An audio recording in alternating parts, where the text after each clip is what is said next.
ಇದು big boss ಮನೆಗೆ ನಿಮ್ಮೆಲ್ಲರಿಗೂ ಸ್ವಾಗತ ಸುಸ್ವಾಗತ. ಧನ್ಯವಾದಗಳು ಬಿಗ್ ಬಾಸ್. ಧನ್ಯವಾದಗಳು ಬಿಗ್ ಬಾಸ್ ನಮ್ದಕ್ಕೆ. ನಿಮಗೆಲ್ಲರಿಗೂ ತಿಳಿದಿರುವ ಹಾಗೆ ಈ ವಾರದ ರಾಜ ಮಂಜ, ಹಾಗೆ ಯುವರಾಣಿ ಮೋಕ್ಷಿತಾ, ರಾಜನ ತಂಗಿ ಯುವರಾಣಿ ಮೋಕ್ಷಿತಾ ಈ ವಾರದ ರಾಜ ರಾಣಿ ಈ ಮನೆಗೆ. ನೀವೆಲ್ಲರೂ ಇವರ ಪ್ರಜೆಗಳಾಗಿರುತ್ತೀರಿ. ರಾಜ ಹಾಗೂ ರಾಣಿ ಹೇಳುವ ಮಾತುಗಳನ್ನು ಪ್ರಜೆಗಳೆಲ್ಲರೂ ಕೇಳಬೇಕು. ರಾಣಿಯ ತಂಡದವರು ರಾಣಿಯ ಮಾತು ಕೇಳಬೇಕು, ರಾಜನ ತಂಡದವರು ರಾಜನ ಮಾತು ಕೇಳಬೇಕು. ಅಯ್ಯೋ, ಈಕೆ ಮಾತು ನಾ ಕೇಳ್ಬೇಕಾ? ಹಾಗೆ ಇವನ್ ಮಾತು ನಾವು ಕೇಳ್ಬೇಕಾ? ತಗೋ. ರಾಜನ ತಂಡದವರು ರಾಜನ ಮಾತು ಕೇಳ್ತಾರೆ, ರಾಣಿಯ ತಂಡದವರು ರಾಣಿಯ ಮಾತನ್ನು ಕೇಳ್ತಾರೆ. ಈಗ ರಾಜನ ತಂಡದವರಿಗೆ ಏನು ಮಾಡಬೇಕಂತ ಹೇಳಿ ರಾಣಿಯ ತಂಡವರಿಗೆ ಬಿಟ್ಟಿದ್ದು, ರಾಣಿ ತಂಡದವರಿಗೆ ಏನು ಮಾಡಬೇಕಂತ ಹೇಳಿ ರಾಜನ ತಂಡಕ್ಕೆ ಬಿಟ್ಟಿದ್ದು. ಏನಿಲ್ಲ, ನನ್ನ ತಂಡಕ್ಕೆ ಮಾತ್ರ ಕಸ್ಟಮರ್ ಗಿಂಡಿ ತಗೊಂಡು ಪಟ ಪಟ ಪಟ ಪಟ ಅಂತ ಹೊಡಿತಾ ಇರೋದು ಹಂಗೆ. ರಾಣಿ ಮೋಕ್ಷಿತಾ ಹಾಗೂ ರಾಜ ಮಂಜ, ಈಗ ನಿಮ್ಮ ಆಟವನ್ನು ನೀವು ಶುರು ಮಾಡಿಕೊಳ್ಳಬಹುದು. ಓಕೆ ಬಿಗ್ ಬಾಸ್, ಧನ್ಯವಾದಗಳು. ಓಕೆ ಬಿಗ್ ಬಾಸ್, ಧನ್ಯವಾದಗಳು. ನನ್ನ ಪ್ರೀತಿ ಪ್ರಜೆಗಳಾದ ಜಯ, ಲತಾ, ಲಲಿತಾ, ಪ್ರೇಮ ಹಾಗೂ ಮುಸ್ಕಾನಿಗೆ ಸ್ವಾಗತ. ತಾಂಕು ಯುವರಾಣಿಗೆ ಧನ್ಯವಾದಗಳು. ಯುವರಾಣಿ ಇವ್ರ ಹೆಸರು ಏನೇನಾಯ್ತು ಮಾರಾಯ? ಹೆಸರು ನೆನಪಿಲ್ಲಲ್ಲ ಇವ್ರದ್ದು. ಹೋಗ್ಲಿ ಬಿಡ, ಹೆಸರು ಯಾರು ಹೇಳ್ತಾರೆ? ನಾನು ರಾಜ್ಯ ಗಂಭೀರದಲ್ಲಿ ಮಾತಾಡಬೇಕು. ನನ್ನ ಪ್ರೀತಿಯ ಪ್ರಜೆಗಳಿಗೆ ನನ್ನ ಈ ಆಸ್ಥಾನಕ್ಕೆ ಸ್ವಾಗತ ಸುಸ್ವಾಗತ. ರಾಜನವರಿಗೆ ಧನ್ಯವಾದಗಳು. ರಾಜ ಮಂಜಣ್ಣನಿಗೆ ಜೈ, ರಾಜ ಮಂಜಣ್ಣನಿಗೆ ಜೈ ಜೈ. ನಮ್ಮ ಯುವರಾಣಿಯಾದ ಮೋಕ್ಷಿತಾ ಅವರಿಗೆ ಜಯವಾಗಲಿ, ಜಯವಾಗಲಿ. ರಾಣಿ ಮೋಕ್ಷಿತಾ ಅವರಿಗೆ ಜಯವಾಗಲಿ, ಜೈ. ಜಯ ಜಯ ಜಾಕೆಟ್, ಜಯದ ಗಂಡ ರಾಕೆಟ್.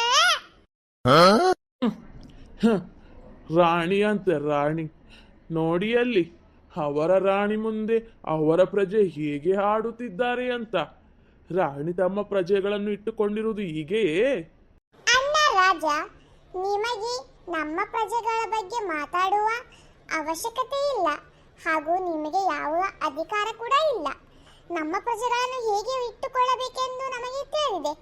ಅದು ನಿಮ್ಮಿಂದ ತಿಳಿಯಬೇಕೆಂತಂದ ನನಗೆ ಬೇಕಾಗಿಲ್ಲ. ನಮ್ಮ ಪ್ರಜೆಗಳನ್ನು ನಾನು ಬಂಧಿಸಿಲ್ಲ. ಅವರಿಗೆ ಇಷ್ಟ ಬಂದಾಗೆ ಅವರು ಇರಬಹುದು.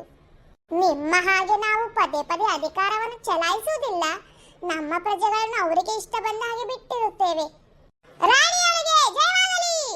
ಇದನ್ನು ಬಿಟ್ಟು ಮತ್ತೇನು ತಿಳಿದಿದೆ ನಿಮಗೆ? ಡೋಂಟ್ ಅಂಡರ್ಸ್ಟಿಮೇಟ್ ಅವರ ರಾಣಿಯ ರಾಜ. ನಿಮ್ಮ ಆಸ್ಥಾನದಲ್ಲಿ ಆಂಗ್ಲ ಭಾಷೆಯನ್ನು ಮಾತನಾಡುತ್ತಿದ್ದಾರೆ. ಇದಕ್ಕೆ ನೀವು ಏನು ಹೇಳುವುದಿಲ್ಲವೇ? ಅದನ್ನು ನಾವು ಮಾತನಾಡುತ್ತೇವೆ, ನೀವು ಚಿಂತಿಸಬೇಡಿ. ಅವರಿಗೇನು ಗೊತ್ತುಂಟು ಮಹಾರಾಜ? ಅವರಿಗೆ ಎಲ್ಲಿ ಏನು ಮಾತನಾಡಬೇಕು ಅನ್ನುವುದು ಪರಿಜ್ಞಾನ ಇದ್ದರೆ ಅಲ್ವಾ? ಪ್ರಜೆಗಳಾಗಿ ಪ್ರಜೆಗಳ ರೀತಿಯಲ್ಲೇ ಇರಿ.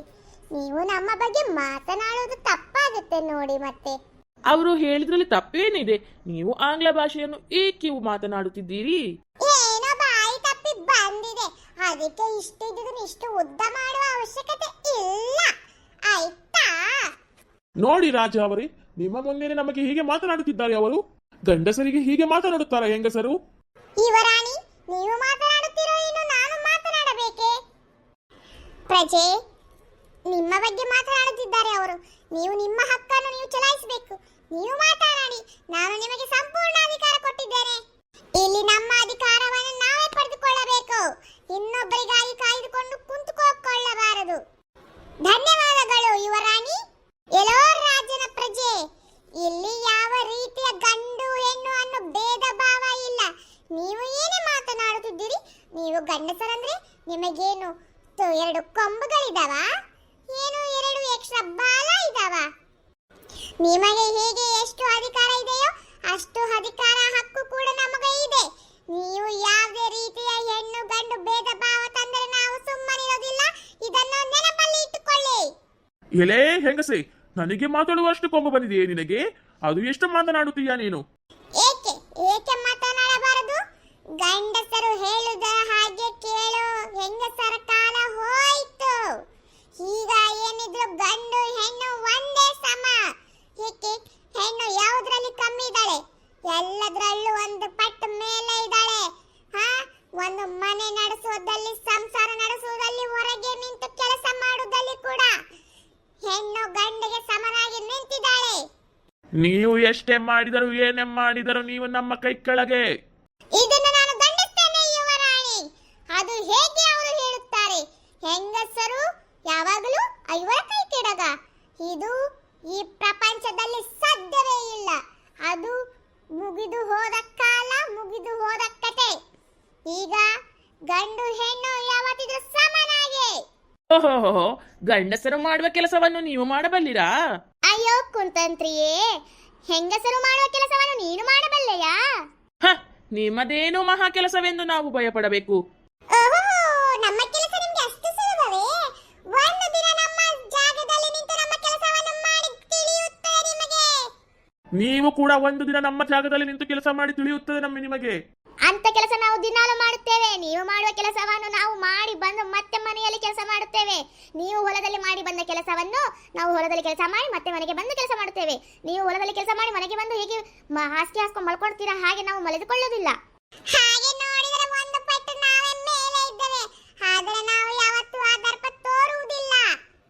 ಶಬಾಷ್ ನನ್ನ ಪ್ರೀತಿಯ ಪ್ರಜೆಗಳೇ, ನಮ್ಮ ಹಕ್ಕನ್ನು ನಾವು ಯಾವತ್ತೂ ಪಡೆದುಕೊಳ್ಳಬೇಕು. ಇವರ ಮುಂದೆ ನಾವು ಸೋಲಬಾರದು. ನೀವು ಸುಮ್ಮನಿರಬೇಡಿ ನನ್ನ ಪ್ರಜೆಗಳೇ. ನೀವೇಕೆ ಇವರ ಮುಂದೆ ಬಾಗುತ್ತೀರಿ? ನಾವು ಯಾವತ್ತಿದ್ರೂ ಒಂದು ಕೈ ಮೇಲನೆ. ಇವರಿಗೆ ಇಷ್ಟು ಕೊಬ್ಬು ಇರಬೇಕಾದರೆ ನಮಗೆ ಎಷ್ಟು ಕೊಬ್ಬು ಇರಬೇಡ. ನಾವು ಗಂಡಸರು. ಹೌದು ರಾಜರೇ, ನಾವು ಗಂಡ ಮಕ್ಕಳು. ನಮಗೆ ಯಾವತ್ತೂ ಇದ್ರೂ ಒಂದು ಕೈ ಪಟ್ಟು ಮೇಲನೆ. ಅಯ್ಯೋ, ಗಂಡಸು ಗಂಡಸು ಎಂದು ತುಂಬಾ ಮೆರೆಯಬೇಡ ಮಾನವ. ಏಕೆಂದ್ರೆ ಆ ಗಂಡಸು ಭೂಮಿ ಮೇಲೆ ಬರಬೇಕು ಎಂದರೆ ಅದಕ್ಕೆ ಕಾರಣನೇ ಹೆಂಗಸು.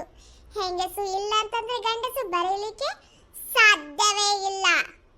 9 ತಿಂಗಳು ನಿಮ್ಮನ್ನು ಹೊಟ್ಟೆಯಲ್ಲಿ ಇಟ್ಟುಕೊಂಡು ಎತ್ತುವತ್ತು ಸಾಕುತ್ತಾಳೆ ಅದು ಹೆಣ್ಣು. ನಿಮ್ಮನ್ನು ಸಾಕಿ ಬೆಳಗೋದು ಒಂದು ಹೆಣ್ಣು. ನಿಮಗೆ ಬೈಸಿ ಹಾಕೋದು ಒಂದು ಹೆಣ್ಣು. ಅದನ್ನು ಮರೆಯಬೇಡಿ. ನೀವು ಹೊಟ್ಟೆ ಹಸು ಅಂತ ಮನೆಗೆ ಬಂದಾಗ ನಿಮಗೆ ಊಟಕ್ಕೆ ಕೊಡುವುದು ಯಾರು?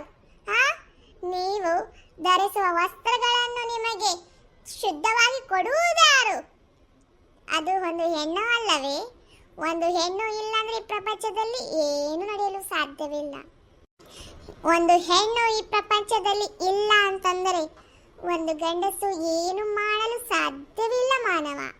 ಅದನ್ನು ಅರಿತುಕೊಂಡು ಹೋದರೆ ನಿನ್ನ ಜೀವನ ಪಾವನವಾಗುವುದು. ಗಂಡಸು ಗಂಡಸು ಎಂದು ಮೆರೆಯಬೇಡ. ಒಂದಲ್ಲ ಒಂದು ದಿನ ನೀನು ಹೆಂಗಸು ಕಾಲಿಗೆ ಬಂದೇ ಬರ್ತೀಯ, ಬರಲೇಬೇಕು ಕೂಡ. ಅದು ನಿನಗೆ ಚೆನ್ನಾಗಿ ತಿಳಿದಿದೆ. ಅದನ್ನು ಅರಿತುಕೋ.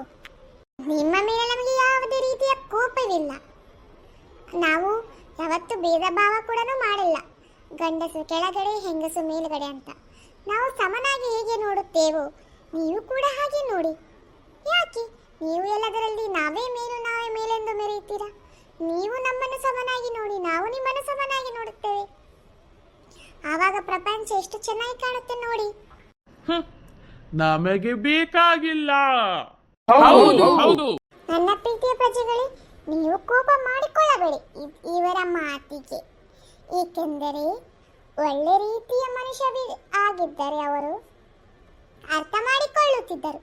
ಇವರು ಮನುಷ್ಯರೇ ಅಲ್ಲ, ಮೃಗಗಳು. ಮೃಗಗಳಿಗೆ ಅರ್ಥವಾಗೋದು ಅದು ನೀವು ಎಷ್ಟೇ ತಿಳಿಸಿ ಹೇಳಿದರೂ ಕೂಡ ಮನುಷ್ಯರಿಗೆ ಮಾತ್ರ ಅರ್ಥವಾಗುತ್ತದೆ. ಯಾರು ನಮ್ಮನ್ನು ಅರ್ಥ ಮಾಡಿಕೊಳ್ಳುತ್ತಾರೋ ಅವರು ಒಳ್ಳೆ ಮನುಷ್ಯರು. ಯಾರು ನಮ್ಮನ್ನು ಅರ್ಥ ಮಾಡಿಕೊಳ್ಳುವುದಿಲ್ಲವೋ ಅವರು ಮೃಗಗಳು ಎಂದು ಭಾವಿಸಿ ಸುಮ್ಮನಾಗಿ ಬಿಡಿ. ಯಾಕೆ ನಾಯಿ ಬೊಗಳುತ್ತೆ ಅಂತೇಳಿ ಹೆದರೋಕ್ಕಾಗುತ್ತಾ? ಬೊಗಳು ನಾಯಿ ಕಚ್ಚೋದಿಲ್ಲ ಅಂತ ಗೊತ್ತಿದೆ ತಾನೆ ನಿಮಗೆ? ನಿಮ್ಮ ಮಾತು 100ಕ್ಕೆ 100 ಸತ್ಯ ಯುವರಾಣಿ. ನಮ್ಮ ಪ್ರೀತಿಯ ಯುವರಾಣಿಗೆ ಜಯವಾಗಲಿ. ಹೌದು ಯುವರಾಣಿ ಅವರೇ, ನಿಮ್ದಕ್ಕೆ ಹೇಳಿರುವ ಮಾತು ನಮಗೆ ಇಷ್ಟವಾಯಿತು ಯುವರಾಣಿ. ಪ್ರಜೆಗಳೇ, ನೀವು ತಲೆ ಕೆಡಿಸಿಕೊಳ್ಳಬೇಡಿ. ಅವರು ನಮ್ಮನ್ನು ರೊಚ್ಚಿಗೆಬ್ಬಿಸಲು ಅಷ್ಟು ಮಾತನಾಡುತ್ತಿದ್ದಾರೆ. ನೀವು ರೊಚ್ಚಿಗೇಳಬೇಡಿ, ಸುಮ್ಮನೆ ಇರಿ. ಆಗಲಿ ಪ್ರಭು, ನೀವು ಹೇಳಿದಂತನೇ ಆಗಲಿ. ಸುಮ್ಮನೆ ತಲೆಯನ್ನು ಕೆಡಿಸಿಕೊಳ್ಳಬೇಡಿ. ತಲೆ ಕೆಡಿಸಿಕೊಂಡರೆ ಯೋಚನೆಗಳು ತುಂಬ ಬರುತ್ತೆ. ಯೋಚನೆಗಳು ಅತಿಯಾದರೆ ತಲೆನೋವು ಬರುತ್ತೆ. ನಮಗೆ ತಲೆನೋವು ಬೇಡ. ಹೌದು ಹೌದು. ನಮಗೆ ತುಂಬಾ ಬೇಸರ ಉಂಟಾಗುತ್ತದೆ. ಯಾರಾದರೂ ಒಂದು ಸಂಗೀತವನ್ನು ಹಾಡುವಿರಾ? ನೀವು ಹೇಳುವುದೆಚ್ಚ, ನಾವು ಹಾಡುವುದೆಚ್ಚ ಯುವರಾಣಿ. ನಿಮಗಾಗಿ ಈ ಸಂಗೀತವನ್ನು ನಮ್ಮ ಪ್ರೀತಿಯ ಪ್ರಜೆಯಾದ ಜಯಕ್ಕ ಅವರು ಹಾಡುತ್ತಿದ್ದಾರೆ. ನೀ ಹಾಡ್ತಿ ಅನ್ಕೊಡ, ನೀ ನನಗೆ ಹೇಳತ್ತಿಯಲ್ಲ. ಹಾಡ ಜಯಕ್ಕ, ನಿಮ್ಮ ಮಸ್ತಾಡ್ತಿ. ಯವ್ವನವಲ್ಲವ ಜೇಂದಕ್ಕ ಹಾಡ ಚಂದ ಆಡ್ತಿ ನೀನು. ಹಾಡ ಹಾಡ ಸರಿ ತಗೋರವ. ಆಕಾಶದಲ್ಲಿ ನೀ ದೀಪವಾದೆ, ಇರುಳಾಗಿ ನಾನು ನಿನಗಾಗಿ ಕಾದೆ, ಈ ಮೌನಕ್ಕೀಗ ಮಾಧುರ್ಯವಾದೆ, ಹೊರತಾಗಿ ನಾನಿನ್ನ ಖಾಲಿಯಾದೆ, ಸಿಹಿ ಕಹಿ ಏನಾದರೂ ಪ್ರತಿ ಕ್ಷಣ ಜೊತೆಯಾಗಿರು. ನಿಮ್ಮ ಈ ಅಮೂಲ್ಯವಾದ ಸಂಗೀತವನ್ನು ಕೇಳಿ ನನ್ನ ಮನಸ್ಸಿಗೆ ತುಂಬ ಅದ್ಭುತವನ್ನು ಉಂಟು ಮಾಡಿದೆ. ಅದಕ್ಕಾಗಿ ಎಲ್ಲರೂ ಚಪ್ಪಾಳೆಯನ್ನು ತಟ್ಟಬೇಕಾಗಿ ವಿನಂತಿ. ನಿಮಗೆ ಇಷ್ಟವಾಯಿತಲ್ಲವೇ? ಅಷ್ಟೇ ಸಾಕು. ಏನು, ಇವರ ಪ್ರಜೆಗಷ್ಟೇ ಹಾಡಲಿಕ್ಕೆ ಬರುತ್ತಾ? ನಮ್ಮ ಪ್ರಜೆಗಳು ನೋಡಿ ಈಗ ಹೇಗೆ ಹಾಡುತ್ತಾರೆ ಅಂತ. ಪ್ರಜೆಗಳೇ, ನೀವು ಒಂದು ಸುಂದರವಾದ ಗೀತೆಯನ್ನು ಹಾಡಿ ನಮಗೋಸ್ಕರ. ಅಷ್ಟೇ ತಾನೇ ರಾಜರೇ, ಈಗ ನೋಡಿ. ಕ್ಯಾಚಲೋ ಮಚಲೋ ಎಂಗಲ್ಲ ನಿಂಡವುಗಳು ಅಶಿ ಅಶಿ ಗೋವಿಂದ ಜನರಳೆ ಹೆಂಗವ ನಿನ್ ಕನಸುಗಳ ಅಷ್ಟೇ. ಹೆಂಗಂತ ಹೇಳಿ ಸುತ್ತಮುತ್ತ ಮಚ್ಚ, ಬ್ಯಾಡಂದ್ರು ಹೋಗುತ್ತಿಲ್ಲ ಪ್ರೀತಿ ಹುಚ್ಚು. ಇವರ ಹಾಡುಗಳನ್ನು ಕೇಳಿದರೆ ನಮಗೆ ನಗು ತಡೆದುಕೊಳ್ಳಲಾಗುತ್ತಿಲ್ಲ. ತುಂಬಾ ಚೆನ್ನಾಗಿದೆ ನಿಮ್ಮ ಹಾಡುಗಳು. ಅಯ್ಯೋ, ಇದು ಒಂದು ಹಾಡೇ? ಏಕೆ, ನಿಮ್ಮದಷ್ಟು ಹಾಡು ಅಷ್ಟೇ ಹಾಡ? ನಮ್ಮ ಹಾಡು ಹಾಡಲ್ವಾ? ಆಕಾಶದಲ್ಲಿ ನೀ ದೀಪವಾದೆ. ಯುವರಾಣಿಯವರೇ ನೋಡಿ, ನಾಯಿ ಬಗಳತ್ತೆ, ತಲೆ ಕೆಡಿಸ್ಕೊಳ್ಳಬಾರದು ಅಂತ ಹೇಳಿದ್ನಲ್ಲ, ಹಾಗೆ ಬಗಳ ನಾಯಿ ಕಚ್ಚೋದಿಲ್ಲ. ಏನೋ ಒಂದು ಸಣ್ಣ ಪ್ರಯತ್ನ ನಿಮಗೆ ಮನರಂಜನೆ ಮಾಡಕ್ಕೆ ಒಂದಕತ್ತಿ ನೋಡಿ ಬೇಜಾರಾಗಿರ್ತದೆ ಅಂತೇಳಿ. ಈ ವಿಡಿಯೋ ನಿಮಗೆ ಇಷ್ಟ ಆದರೆ ಲೈಕ್ ಮಾಡ್ರಿ, ಶೇರ್ ಮಾಡ್ರಿ, ಕಮೆಂಟ್ ಮಾಡ್ರಿ, ಸಬ್ಸ್ಕ್ರೈಬ್ ಮಾಡೋದು ಮಾತ್ರ ಮರಿಬೇಡ್ರಿ. ನಿಮ್ಮ ಫ್ರೆಂಡ್ಸ್ ಎಲ್ಲರೂ ಶೇರ್ ಮಾಡ್ರಿ, ಜಾಸ್ತಿ ವ್ಯೂಸ್ ಹೋಗೋಂಗೆ ಮಾಡ್ರಿ, ಸಬ್ಸ್ಕ್ರೈಬರ್ಸ್ ಬರೋಂಗೆ ಮಾಡ್ರಿ ಪ್ಲೀಸ್. ನಿಮ್ಮ ಜಯಕ್ಕನ ಮ್ಯಾಕ್ ಪ್ರೀತಿ ಇರಲಿ ಅಂತೇಳಿ ಬಾಯ್ ಹೇಳ್ತೀನಿ. ಈಗ ನಿಮ್ಮ ಜಯಕ್ಕನ ಮರಿ ಮಾಡ್ರಿ, ನಿಮ್ಮ ಜಯಕ್ಕನ ಮ್ಯಾಕ್ ಸದಾ ನಿಮ್ಮ ಪ್ರೀತಿ ಇರಲಿ.